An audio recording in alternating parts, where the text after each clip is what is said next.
계시록 9장 말씀을 우리 함께 이제 오늘 나눌 텐데, 그동안 우리가 요한계시록을 이렇게 1장부터 이렇게 쭉 살펴왔는데 여러분들 기억이 나시나요? 기억이 안 나실 것 같아서 제가 표로 보여드리도록 하겠습니다. 우리가 요한계시록 1장, 2장에 보면 이 요한계시록은 누구에게 썼느냐? 바로 예수 그리스도께서 바로 요한 사도를 통해서 그 당시 소아시아 지역에 있었던 7교회, 이 7교회는 실제로 소아시아 지역에 있었던 7교회를 나타내기도 하지만 그 7교회는 앞으로 이 땅에 나타날 수많은 하나님의 교회들, 복음적인 교회들, 그러니까 우리 대전선교교회도 그 7교회 안에 포함이 되어 있는 거예요. 그래서 그 교회들에게 주시는 편지의 말씀이 바로 이 요한계시록이에요. 그 왜 그 요한계시록 이 말씀을 이 초대교회 성도들에게, 특히 그 교회의 지도자인 목회자들에게 이 편지를 보냈는가? 그것은 마지막 끝날 때, 이 주님이 다시 재림하고 종말의 시대까지 이 교회가 수많은 환난과 시련들이 닥쳐올 텐데, 그때 우리가 어떻게 믿음을 지키고 마지막 끝날까지 승리할 수 있을 것인가? 그래서 요한계시록은 다른 어떤 성경책보다도 우리가 이 땅에서 믿음으로 살아가는 교회를 향해서, 또 성도들을 향해서 주시는 주님의 약속의 말씀인 줄로 믿습니다. 그래서 이제 소아시아 7교회에 편지를 보내면서 그 교회마다 나름대로 특징이 있었죠. 그래서 여러분들, 세상에는 똑같은 교회는 없어요. 세상에 있는 교회들은 다 나름대로 특징이 있어요. 뭐 큰 교회도 있고 작은 교회도 있지만, 그러나 영적으로 부유한 교회가 있는가 반면에 수많은 시련 가운데도 또 믿음을 지키는 그런 교회도 있고, 그래서 예수님께 책망만 받은 교회도 있고 칭찬만 받은 교회도 있고 책망하고 칭찬을 같이 받은 교회들도 있어요. 그래서 우리 교회가, 우리 대전선교교회가, 또 우리 성도님들이 하나님 앞에 칭찬받을 수 있는, 그래서 인정받을 수 있는 그런 믿음으로 우리가 살아갈 수 있기를 주님의 이름으로 축복합니다. 자, 그래서 이제 그 초대교회 7교회에 대표적으로 이제 편지를 보내고 나서 이제 구체적으로 종말의 때, 그래서 여러분들, 이 종말이라고 하는 것은 그냥 먼 훗날 이루어지는 것이 아니라 예수님께서 부활하시고 승천한 때부터 여러분들 종말은 시작이 된 거예요. 그리고 이 요한계시록에서 얘기하고 있는 끝날, 그것은 주님이 재림하신 종말의 끝, 그곳이 바로 끝날이에요. 그래서 이 종말 시기에, 그리고 주님이 재림하시는 마지막 끝날, 그때 어떠한 징조와 어떠한 모습으로 세상이 변하게 될 것인지, 그리고 하나님께서 이 땅을 어떻게 심판하실 것인지에 대한 내용들을 이제 7인을 떼시면서, 그리고 마지막 7번째 인을 뗄 때 7나팔 중에 첫 번째 나팔이 시작이 되고 있고, 이제 오늘 우리가 6째 나팔에 대한 내용들을 이제 볼 테고, 이제 다음번에는 이제 7번째 나팔이 불려지게 될 텐데, 그 7번째 나팔이 불려질 때 7대접이 쏟아지는 환상이 나타납니다. 그래서 7인, 7나팔, 7대접, 이것은 다 이 땅을 심판하시는 하나님의 재앙이 쏟아지는 것을 나타내고 있어요. 자, 여기서 우리가 기억해야 될 것은, 여러분들 7인도 마찬가지고 7나팔도 마찬가지고 7대접도 마찬가지로 하나님의 진노와 재앙이 쏟아지는 대상은 누구냐? 바로 세상이라는 거예요. 세상. 온 세상을 하나님이 심판하시는데, 우리가 기억해야 될 것은 그 가운데 구원받은, 하나님 앞에 인침을 받은, 구속함을 누리는 하나님의 백성들 어떻게 해요? 심판당하지 않는다는 거예요. 그곳에서도 구원받게 되는 줄로 믿습니다. 그래서 여러분들, 오늘 이제 요한계시록을 쭉 읽을 때 여러분들이 오해하지 말아야 될 거, 이 재앙들이 너무너무 무섭고, 오늘도 우리가 6번째 나팔의 재앙들을 살펴볼 텐데, 이 내용들을 보면 아주 무시무시합니다. 그리고 하나님의 이 진노와 재앙에서 피할 자가 없구나, 우리가 이걸 느끼는데, 너무나 감사한 것은 우리는 그 진노의 대상이 아니라는 거예요. 우리는 심판의 대상이 아니고 우리는 구원의 대상이고, 그리고 우리는 그 진노 가운데서도 하나님이 보호해 주시는 하나님의 백성인 줄로 믿습니다. 자, 오늘 본문에 보면 이제 6번째 그 나팔을 이제 천사가 불게 되는데, 우리가 앞에 살펴봤듯이 첫 번째 나팔부터 네 번째 나팔은 자연에 대한 하나님의 심판과 재앙이 소개가 되고 있고, 그 다음에 5번째 나팔을 불 때 저기 무적행에서 황충들이 나와가지고 또 많은 사람들에게 피해를 입혀요. 근데 3분의 1만 피해를 입고 어떻게 돼요? 생명에 대해서는 그래도 피해를 입지를 않습니다. 그런데 오늘 이 6번째 나팔이 불려지면서 재앙이 나타나는데, 오늘 3절 말씀에 보면 6째 천사가 나팔을 불매 내가 들으니 하나님 앞 금 제단 네 뿔에서 한 음성이 난다, 이렇게 소개되고 있어요. 실제적으로 이 6번째 나팔의 재앙에 대해서 그동안 많은 학자들이나 또 교회에서 이것이 뭐 핵 전쟁이라든가 그리고 또 여러 가지 시대적으로 나타났던 제국들일 것이다, 이렇게 비유적으로 설명하는 경우가 많았는데, 이것은 굉장히 좀 우리가 지양해야 됩니다. 이것은 왜 그러냐? 여러분, 여기 성경에 보면 세대주의자들은 시대에 따라서 제국들이 흥망성쇠를 이루는 것, 그것을 이렇게 비유적으로 설명했는데, 여러분, 거기에는 성경의 근거가 없어요. 그거는 다 상징적으로 본인들이 상상해서 이렇게 대입한 것이지, 성경의 내용은 그것을 상징한다라고 꼭 집어서 얘기할 수 없다는 거예요. 물론 여기서 표현되고 있는 여러 가지 표현들, 뭐 불이라든가 연기라든가 이런 것들이 아주 극심한 피해를 주기 때문에 이것이 아마 핵폭탄일 것이다. 심지어 이따가 이제 우리가 살펴보면 되겠지만, 여기에 등장하는 말을 타고 마병들이 2억 명이 이제 등장하게 되는데, 그 말 탄 자들의 그 모습을 보니까 말의 머리는 사자 모양이고 그 꼬리는 뱀처럼 길고 그 끝에 머리가 달려 있다는 거예요. 이건 핵에 망측한 거죠. 이런 동물은 지상에 없어요. 근데 이것이 상징하는 것을 너무 비유적으로 설명하다 보니까 이 뱀 꼬리가 기니까 이것이 미사일이다, 뭐 이렇게 해석하는 분들도 있었어요. 저도 예전에 그런 얘기를 들은 적이 있는데, 근데 이런 것은 굉장히 위험하고, 제가 오늘 여러분들과 함께 말씀을 나눌 것은 문자적으로 지금 기록되어 있는 하나님 말씀을 중심으로, 그것이 무엇인지 우리가 상징에 대해서 관심을 갖기보다는 이 본문 말씀이 우리에게 주고 있는 중요한 메시지가 무엇인지 거기에 우리가 초점을 맞춰서 생각해 보려고 합니다. 자, 오늘 본문에도 보면 요한계시록 9장 13절에 6째 천사가 나팔을 불 때 어떻게 해요? 하나님 앞 금 제단 네 뿔에서 한 음성이 나왔다 그랬어요.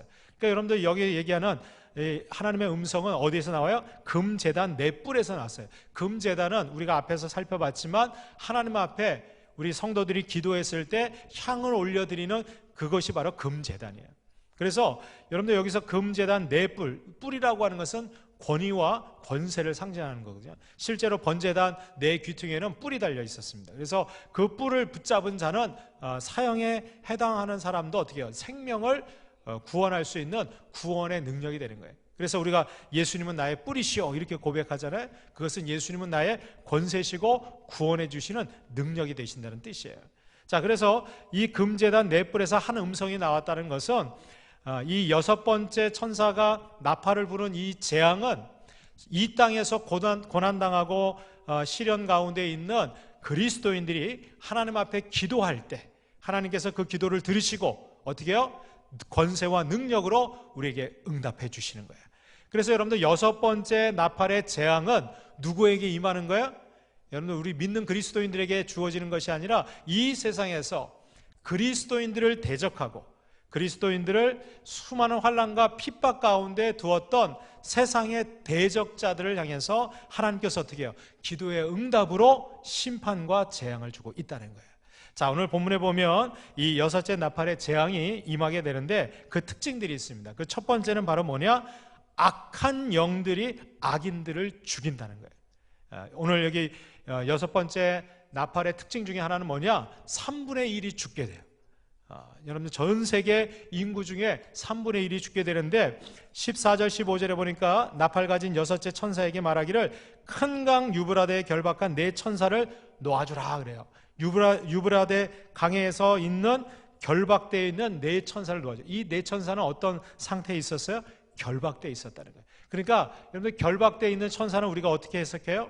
보통 천사는 하나님의 수종을 들거나 하나님의 명령에 따라서 여러 가지 활동하는 것이 천사인데 결박되어 있어요. 이것은 왜 결박되어 있느냐? 하나님 앞에 교만하고 대적했기 때문에 하나님이 결박시켜 놓은 거예요. 그래서 우리는 이 결박된 천사를 타락한 천사라고 보면 돼요. 그래서 이 결박한 네 천사를 어떻게 해요? 놓아주라 하매 어떻게 네 천사가 놓였으니까 어떻게 해요? 그들은 그 년 월 일시에 이르러, 이것은 하나님이 정한 때에 그들이 활동하기 시작하는데 사람 3분의 1을 죽이기로 준비된 자들이라는 거예요. 근데 여러분들 여기서 우리 가만히 보면 이 결박된 네 천사가 이 결박되어 있었던 장소가 어디냐? 큰 강 유브라데 강 그 지역이에요. 그래서 여러분들 이 유브라데라고 하는 이 지역을 우리가 조금 보여야 되는데, 여러분들 지도를 보시면 이 유브라데 강은요 티그리스 강하고 이렇게 같이 쭉 흐르는, 그래서 이 티그리스 강하고 유브라데 강 그 중간에는 아주 비옥한 토지입니다. 여러분들 강 주변에는요 강이 범람해서 그 땅이 지질이 아주 비옥한 지역이에요. 그래서 여기서는 사람들이 고대 문명이 발생지이기도 하고 많은 사람들이 큰 국가와 제국과 나라를 이루었던 곳이 바로 이 유브라데 강과 티그리스 강 그 일대였어요. 근데 성경에서 이게 나타나고 있는 이 유브라데 강 그 주변 지역은요 우리가 잘 알고 있는 이 아브라함이 살던 곳 하란 땅도 이 유브라데 강 끝에 있는 지역이었어요. 그리고 그 위에 올라가 보면 바벨론 나라, 바벨론 제국이 시작된 곳도 바로 이 유브라데 강이었어요. 그래서 여러분들 우리가 알다시피 이 갈대아 우루, 바로 이 아브라함이 떠났던 이 유브라데 강 유역에 있었던 이 갈대아 우루 지역은 어떤 지역이었어요? 우상 숭배하는 지역이었어요. 그래서 이 아브라함의 아버지도 어떻게 해요? 우상을 만들어서 팔던 그런 상인이었어요. 그래서 그 땅에서 아주 큰 부를 이뤘던 사람이 바로 이 아브라함의 아버지였어요. 그런데 여러분들 이 지역은요 그 고대 근동에서는 굉장히 도시가 발달해 있었지만 온갖 우상들, 그리고 아주 죄악이 넘쳐나는 그런 도시들이었어요. 또 여기서 바벨론 제국이 나타나게 되는데, 여러분들 이 바벨론 제국은요 수많은 인류 역사의 제국들 가운데서 가장 타락한 제국 중에 하나가 바로 이 바벨론 제국입니다. 그래서 여러분들 우리가 이제 계시록을 쭉 읽다 보면 영적 음녀, 타락한 성, 거기를 뭐라고 얘기하느냐? 바벨론 성이라고 얘기해요. 또 여러분들 이 바벨론하고 비슷한 단어의 탑이 하나 있어요. 여러분 기억나시죠? 그렇죠, 바벨탑.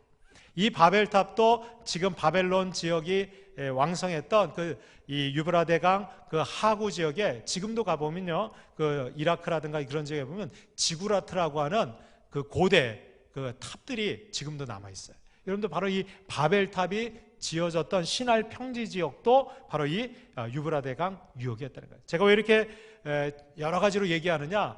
여기 큰 강 유브라데에 결박되어 있던 네 천사는 바로 이 유브라데 지역을 아주 우상 숭배와 그리고 타락하고 온갖 죄악이 넘쳐나는 그런 도시로 만들었던, 여러분들 미혹하던 영, 이 악한 영들이 결박된 네 천사들이었어요. 그래서 여러분들 사단 마귀도 천사로 가장하고 등장하잖아요. 그죠? 그래서 이 유브라데 강 유역에 있었던 사람들을 영적으로도 그리고 그들의 삶에서도 아주 타락시켰던 그러한 천사들이 놓여지게 되는 거예요. 그래서 결국은 어떻게 해요? 이 결박되어 있던 이 네 천사가 두루 다니면서 특별히 이 유브라데 지역에 있었던 이 악한 자들, 그러니까 여러분들 우리가 이 악한 영들이 우리를 죄로 자꾸 유혹하고 거기에 끌려가게 되면 처음에는요 그 죄의 달콤함에 사람들이 취하기 시작해요. 여러분들 죄 짓는 것이 정말 괴롭고 힘들고 아프다면 사람들이 웬만해서 죄를 안 져요. 근데 여러분들 죄에는요 즐거움이 있어요. 죄에는요 기쁨이 있어요. 죄에는요 달콤함이 있어요. 그런데 그것은 영원하지 않아요. 일시적인 거예요. 그래서 여러분들 죄를 지을 때 사람들은요 거기에 자기를 충족시킬 그런 기쁨과 즐거움들, 세상적인 그런 만족들이 있으니까 이 사단과 악한 영들이 어떻게 해요? 계속 죄로 유혹하는 거예요. 근데 결국은 어떻게 해요? 그 죄가 장성해서 어떻게 우리를 사망에 이르게 한다는 거예요. 그래서 여러분들 사단마귀, 이 악한 영들의 목표는 뭐냐? 어떻게 해서든지 하나님이 가장 사랑하는 존재인 이 사람들을 타락하게 만들고 죄악 가운데 머물게 해서 어떻게 해요? 그 죄악 가운데 멸망당하고 죽게 만든다는 거예요. 그래서 여러분들 이 여섯 번째 나팔의 재앙은 이 악한 천사들, 오히려 이 유브라데 지역에 있었던 이 악인들을 악하도록 유혹했던 그 악한 천사들이 결국은 어떻게 해요? 그들이 그 죄로 인해서 죽음에 이르도록 이끌어간다는 거예요.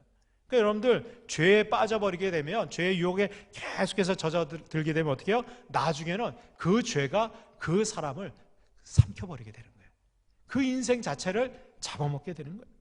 여러분들 시편 7편 14절로 16절까지 말씀을 보면, 악인이 죄악을 낳음이며 재앙을 베어 거짓을 낳았도다. 그가 웅덩이를 만들미며 제가 만든 함정에 빠졌도다. 그의 재앙은 자기 머리로 돌아가고 그의 포악은 자기 정수리에 내리리로다. 여러분들 이 시편 기자의 이 고백에 보면 악인이 어떻게 해요? 죄악을 자꾸 낳는 거예요. 죄가 죄를 낳는 거예요. 여러분 처음에 죄가 우리의 가운데 들어오면 그 죄가 우리를 타락하게 만들잖아요. 그러면 그 다음부터 그 죄가 어떻게 해요? 또 다른 죄를 계속해서 낳게 하는 거예요. 재앙을 배워서 거짓을 낳고 결국은 어떻게 해요? 그 죄가 자기 머리로 돌아오는 거예요. 우리가 이것을 자업자득이라고 하는 거예요. 그래서 결국은 이 악한 영들은요, 그 죄의 유혹에 빠진 이 악한 자들이 어떻게 해요? 결국은 멸망당하고 죽이도록 이끌어간다는 거예요. 우리가 이것을 통해서 깨달아야 될 것은, 여러분들 죄의 유혹이 올 때, 사단과 악한 영들이 우리를 미혹하고 유혹할 때 어떻게 해요? 초반에 끊어버려야 돼요. 초반에 거절해야 돼요. 여러분들 조금 양보하고 조금 끌려가면 그 다음에 어떻게 계속해서 끌려가서 죄의 노예가 되고 마는 거예요. 여러분 오늘도 우리는 깨어서 죄와 싸워서 이길 수 있는 저와 여러분들 될 수 있기를 주님의 이름으로 축원합니다. 두 번째로, 여섯 번째 나팔의 재앙의 특징이 있는데, 그것은 이단들이 득세하게 될 것이고, 미혹된 자들을 이단들 그 사상으로 인해서 어떻게 해요? 죽게 된다는 거예요. 여러분들 오늘 16절 17절에 보면 여기 아주 특별한 표현이 있어요. 마병대의 수가 2만만이다. 그래서 2만만은 어떻게 해요? 2만 곱하기 만하면 2억이에요. 2억 명. 그래서 이것은 굉장히 많은 숫자를 의미합니다. 이 마병대, 말을 탄 군인들인데, 이 마병대가 2억 명이나 되는 사람들이 등장을 해요. 근데 여기서 중요한 것은 이 사도 요한이 그들의 수를 들은 거예요. 야, 2만 만. 그러니까 2만 곱하기 만이 하니까 2억 명이나 되는 수많은, 여러분들 여태까지 수많은 1차 세계대전, 2차 세계대전이 있었지만 여러분들 이렇게 수억 명이 참여하는 전쟁은 없었거든요.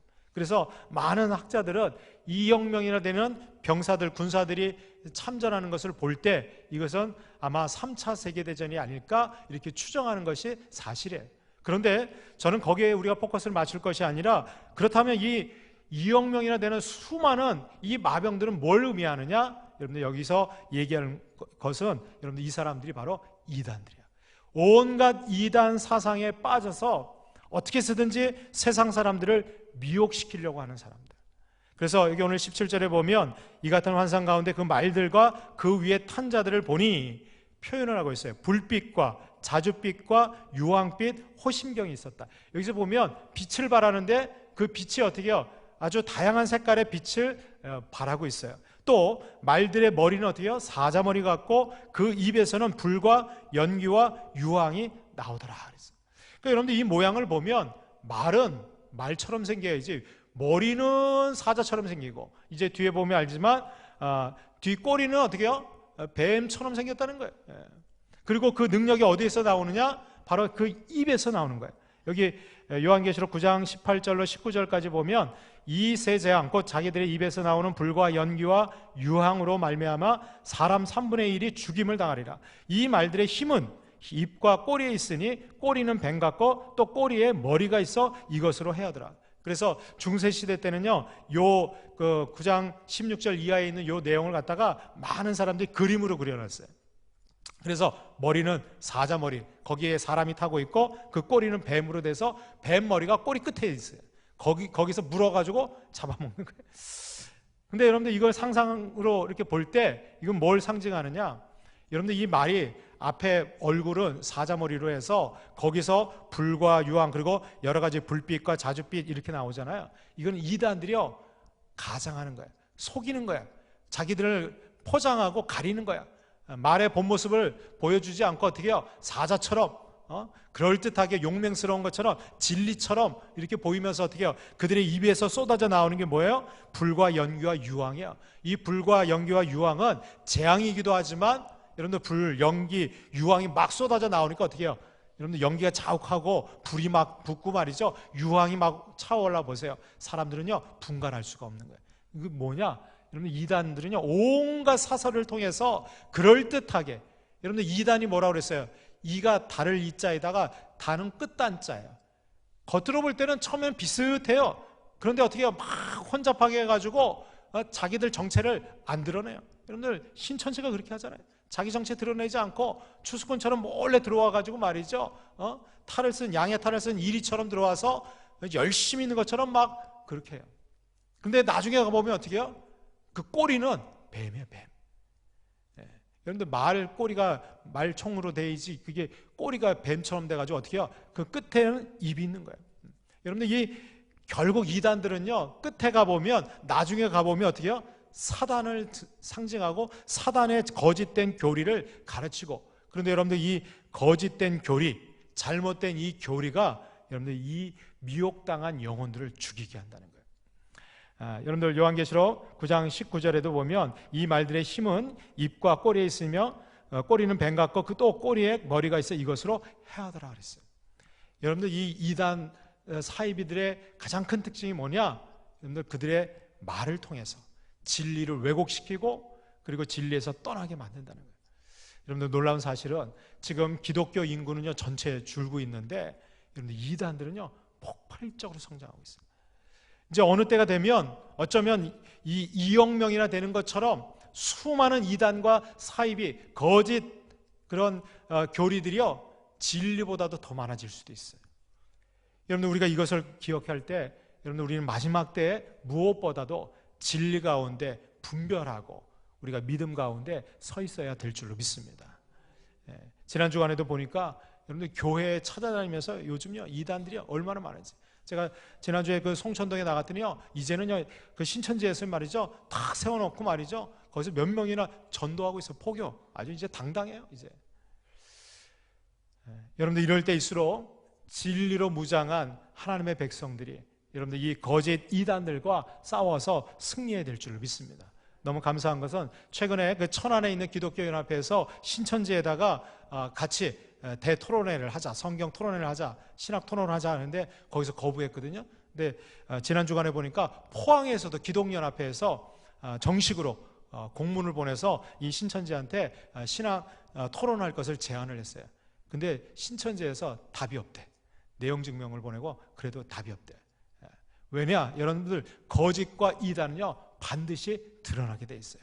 그 정체가 드러나면 사람들은요 저것이 잘못됐구나 판단할 수 있다는 거예요.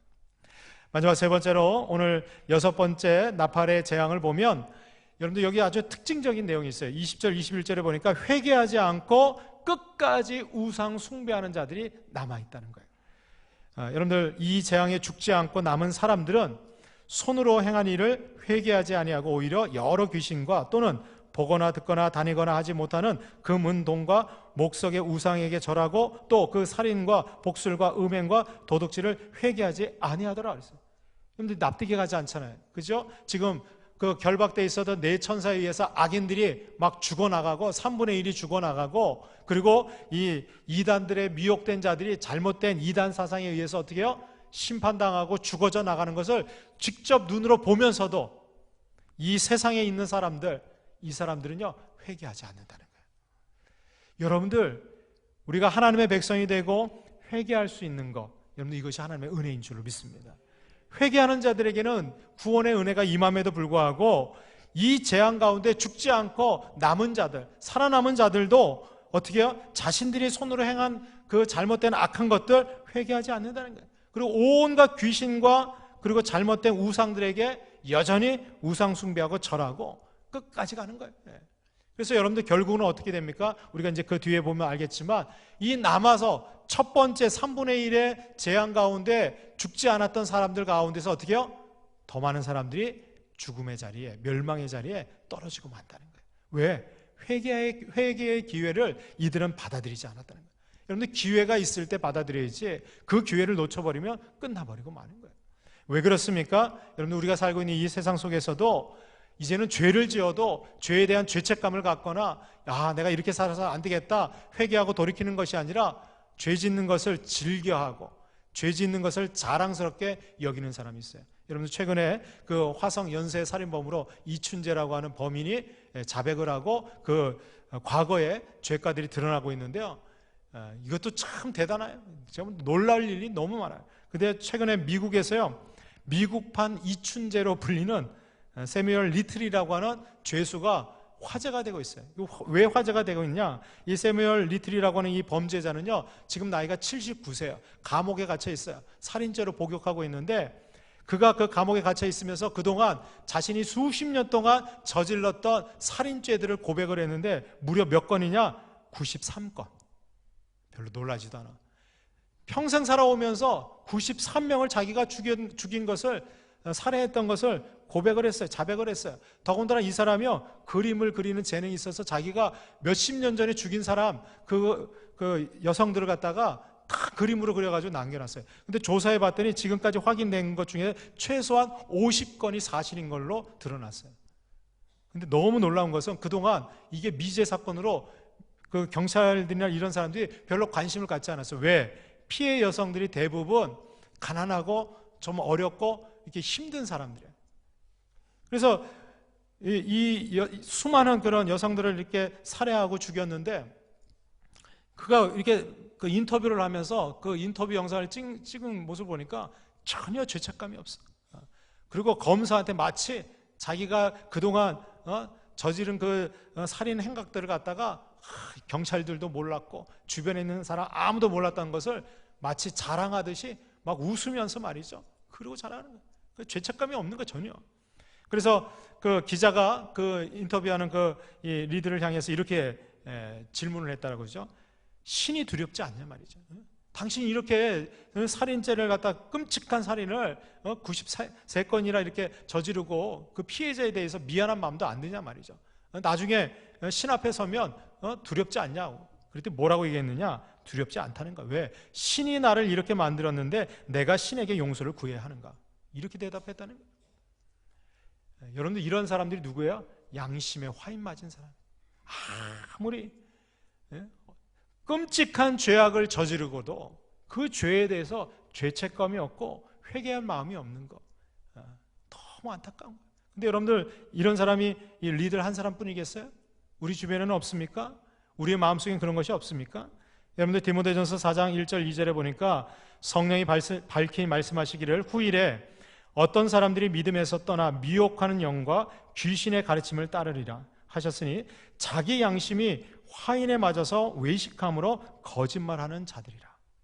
여러분들, 이단에 빠지고 미혹되는 영에 여러분들 다른 사람 핑계 댈 거 없어요. 이 리들이 하나님이 나를 이렇게 만들었는데 내가 왜 하나님 앞에 용서를 구해야 됩니까? 여러분들, 잘못된 거예요. 하나님은 그렇게 만드시지 않았어요. 하나님은 원래 창조하실 때 보시기에 좋게 만드셨어요. 하나님의 형상대로 만드셨어요. 우리가 죄 짓고 타락한 것이지, 여러분들 그 죄의 핑계 대가를 왜 하나님께 돌려요? 그건 다른 사람에게 돌릴 게 아니에요. 그건 내 책임이에요. 여러분, 아담과 하와가 선악과를 따먹고 타락했지, 여러분 하나님께서 선악과 왜 동산 중앙에 만들어 놓냐고 그 핑계 댈 수 있어요? 여러분, 그건 타락한 인간들의 변명에 지나지 않은 거예요. 여러분들, 이 세상은 점점 악해져 갈 것이고, 그리고 세상에서는 오히려 하나님을 대적하고 신을 우롱하고, 그리고 하나님 앞에서 자신의 죄가 드러남에도 불구하고 그것을 인정하거나 회개하지 않는 마음이 강팍한 사람들이 점점 더 많아질 거라는 거예요.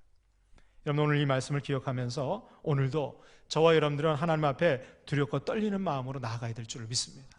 늘 우리의 자신을 돌아보고 우리의 작은 허물과 죄악들이 있다면 눈물로 회개하고 돌이켜서 다시 한번 하나님 앞에 거룩한 구원받은 백성으로 설 수 있기를 주님의 이름으로 축원합니다.